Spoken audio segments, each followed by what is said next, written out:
दोस्तों, मलेशिया की बुद्धिज्म चुनाव कमेटी में हमारे वरिष्ठ उपासक ने गुजरात में बुद्ध भगवान के समय से बुद्धिज्म के प्रचार और प्रसार के बारे में बताया।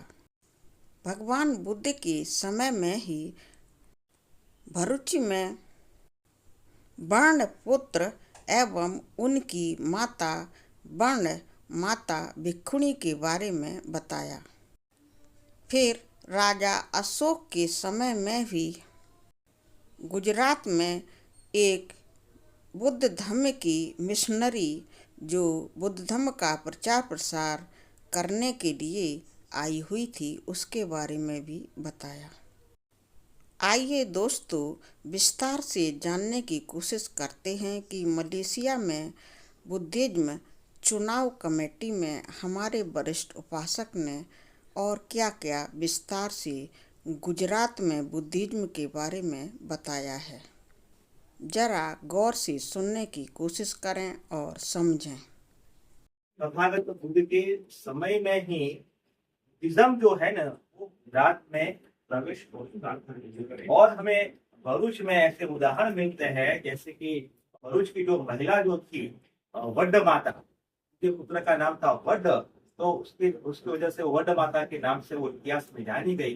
तो वो भरूच से पहली यानी कि गुजरात की पहली बनने वाली महिला थी। तो आप देखिए 2500 साल पहले की बात है। जिस प्रकार महाप्रजापति गौतमी जिन्होंने एक सामाजिक बदलाव आए, तो आगे जाके हम देखते हैं कि गुजरात में से भी पहली भिक्षुणी बनती है। फिर उनका जो पुत्र जो होता है वो भी भिक्षु बन जाता है, तो दोनों अलग हो जाते हैं। एक मालती बम नाम का थेर है, वो भी गुजरात से बिलोंग करते हैं, तो वो भी थेर बन जाते हैं, अर्हत हो जाते हैं। जैसे कई सारे उदाहरण जो है ना, तो हमें प्राप्त होते हैं। तो तथागत बुद्ध के कार्यकाल में ही तथागत की विचारधारा जो है, उनकी टीचिंग जो है ना, वो सीमाओं को लांघ कर विश्व में फैल रहे थे। तो एक पहलू की हमने बात की है, और दूसरा पहलू जो बात किया है कि सम्राट अशोक की बात की है। और सम्राट अशोक ने जो थर्ड काउंसिल जो बुलाई थी पाटलिपुत्र में, है ना, और थर्ड काउंसिल में उन्होंने 9 बुद्धिस्ट मिशनरियों को ये जिम्मेदारी दी थी।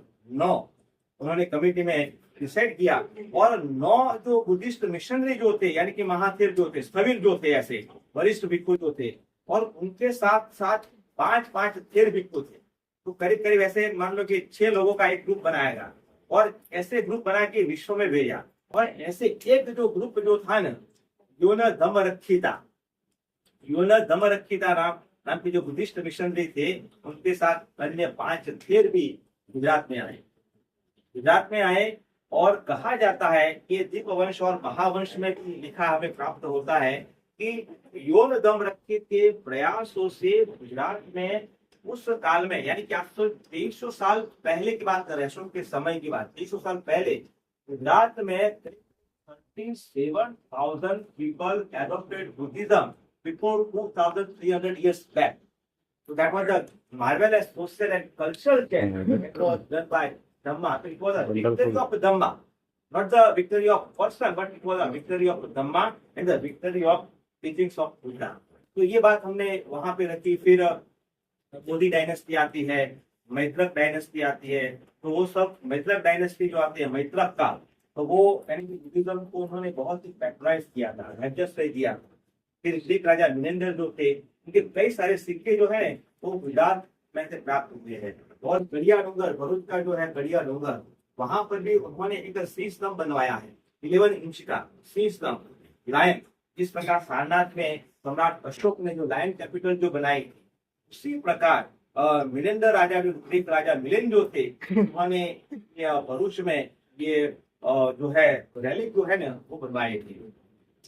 उससे महत्वपूर्ण बात है कि दिवनी मोरी जो है कि वहीं से कास्केट मिला है, और वो कास्केट बहुत उसमें 2 होते हैं,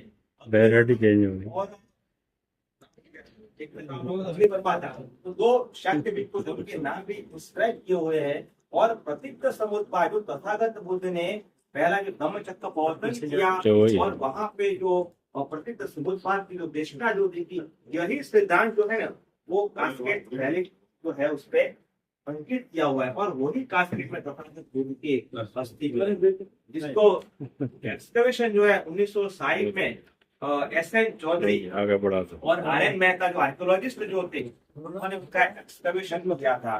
तो ये पूरा बुद्धिज्म कैसे गुजरात में एंटर होता है और किस प्रकार से उसका डेवलपमेंट होता है उसकी हमने एक बात की है। और दूसरी जो महत्वपूर्ण बात ये रखी है उसमें हमने कि गुजरात में आगे जाके फिर बाबा साहब आते हैं 56 में उन्होंने जो दमक्रांति जो की, उसके बाद दमक्रांति के बाद धीरे धीरे गुजरात में भी काफी सारे इंस्टीट्यूशन जो है इंस्टीट्यूशन अस्तित्व में आए, तो जिसमें ये सारे पूरे जो आप लोग जो है प्रियदर्शी है, अमृत प्रियदर्शी साहब है, एम.डी. मिदन साहब है, विजय भोले साहब है ना, ये सारे लोगों ने जो काम जो किया, कई सारे बिल्कुल जो है बदन मानक कौशल्या से लेकर सरई सुसैगी ज्ञान जब करते हैं, ऐसे कई सारे बिल्कुल जो है वो गुजरात में भी आए। तो गुजरात में एक सांस्कृतिक बदलाव होता है, तो बुद्धिज्म की वजह से गुजरात में कैसे सांस्कृतिक बदलाव आता है, धीरे धीरे करके अलग अलग बिल्कुल जो उनकी दिशनाएं का कार्यक्रम होता है, छोटे मोटे जो विहार जो जैसे कि सर ने भी बताया था, अमृत प्रदेश की जो मुलाकात की थी और सर की भी मुलाकात की थी, तो पहला जो विहार का निर्माण किया गया वो बापूनगर में है ना, पंचशील बुद्ध विहार, वो करीब करीब 72 के आसपास 1972 के आसपास वो विहार बना, 75 के आसपास